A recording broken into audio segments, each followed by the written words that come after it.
Good morning, Boker Tov. This is Yishai. That's Hebrew for Jesse, which is English for Yishai. I'm sitting here at Nir's Cliff, right next to Kibbutz Menara, about 200 meters from Lebanon. I got Mount Hermon in the back with snow on it.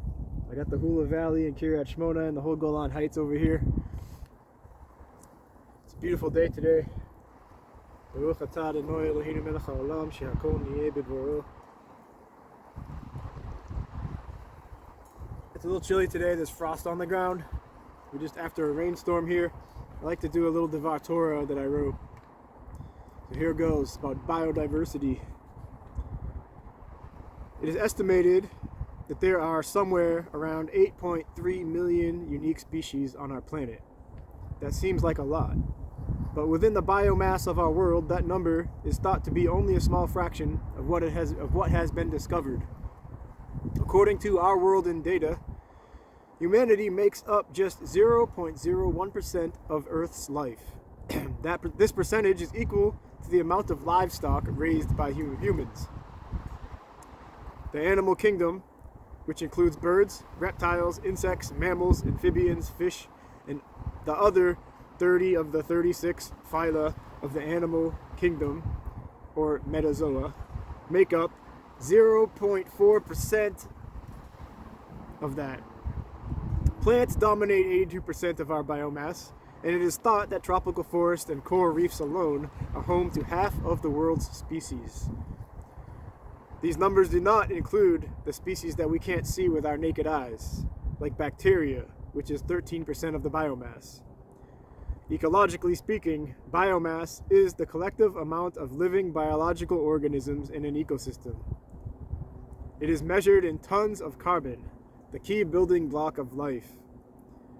To put into perspective how big our biomass is compared to the size of humanity, we would need 70 trillion human beings to match Earth's collective biomass. How can it be that with humanity being such a small percentile of life on Earth, that we can have such a drastic effect on the terrestrial part of creation? The famous biologist and Eagle Scout, E.O. Wilson, may his memory be a blessing, described the concept of biophilia and why humanity plays such a huge role in God's creation. He says that humanity is exalted not because we are so far above other living creatures, but because knowing the other creatures well has elevated the very concept of life. In other words, we as humans have the ability to observe, to study, to care for, and to benefit from other creatures on a conscious level. We also, unfortunately, have the ability to exploit, ignore, and destroy biodiversity, either through greed or ignorance.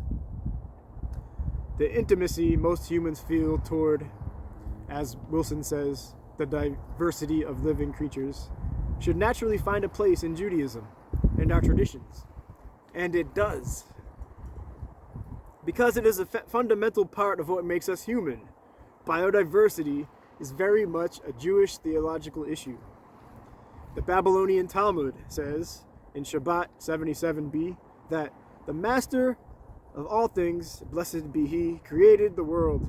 He created nothing without purpose. This idea that everything has a purpose is echoed throughout our scriptures and our Jewish literature. Bereshit Rabbah says that Rabbi Yehuda said in the name of Rav, everything that God created in the world has a purpose. Even things that a person may consider to be unnecessary have their place in creation.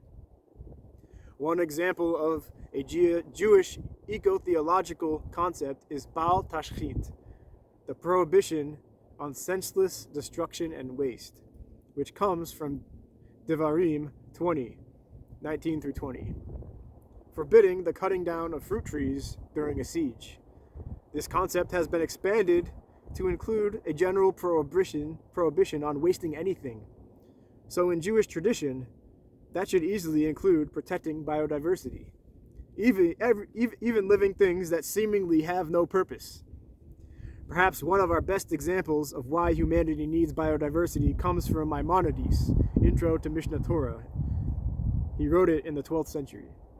The Rambam, who was a philosopher, an observer of nature, and also the personal physician of Saladin, says, "In every generation, new benefits from herbs and types of fruits are discovered that were not known earlier, and many benefits are derived from them.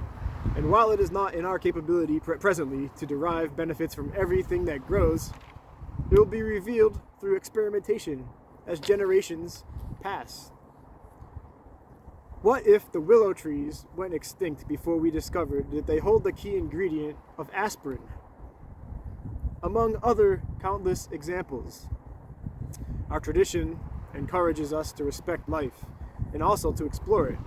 Psalm 128:3 says, "Your children are like olive shoots around your table." Without paying attention to the botanical qualities of olive trees and how they work and grow in our anthroposphere, how would the psalmist know how to create such a simile?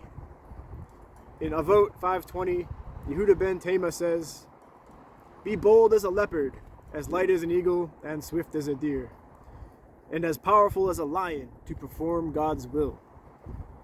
We see countless examples of how observing the qualities of living creatures can point out to us that we can learn many lessons, ethical, spiritual, and scientific, from biodiversity. Perhaps, as many mystical traditions within Judaism allude, God is in nature and also a part of nature. For example, in Gematria, the numerical value of Hebrew letters, the word Elohim, which is one of God's names, is equal to the Gematria for the word Teva, which means nature. We cannot understand the God of the Torah without understanding humanity's connection to the earth. According to the Global Biodiversity Outlook 3 conference, there are 5 main pressures that have a direct impact on biodiversity loss. They are habitat changes, overpopulation, pollution, invasive species, and climate change. We can do something about these issues through educating ourselves, especially our children, and from experiencing the natural world as much as possible. When I was a volunteer at the Marine Science Center in Ponce Inlet, Florida, which is an education and wildlife rehabilitation facility, my supervisor told me about the importance of getting people to respectfully experience nature and wildlife firsthand. She said that people will not want to protect what they are not familiar with and afraid of. As Jews, we should be familiar with the natural world because our own scriptures talk about it so much.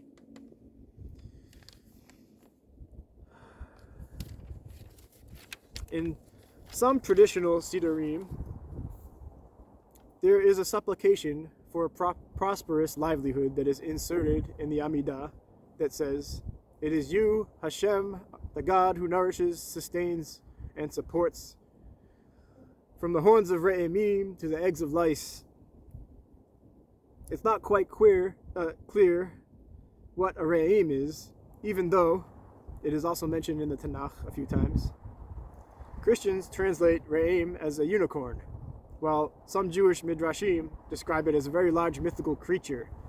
But from a biodiversity point of view, it could be one of the countless species that went extinct during the span of human life on this planet.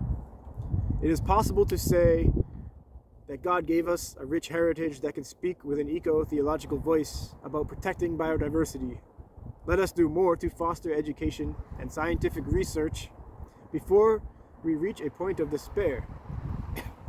E.O. Wilson said that if we continue at our rate of destruction of ecosystems, such as rainforests and coral reefs, we will lose half of the species of plants and animals on our planet by the end of the 21st century. We can prevent this by supporting scientific and theological research, and by getting people outdoors to experience the abundance of nature. By doing so, we will be encouraged and empowered to protect our planet's ecosystems, and we may make amazing discoveries that can enhance all life on planet Earth. protecting biodiversity is one of the main ways we can enrich our own humanity. And it also honors the divine by saving what God has created. Yom Tov.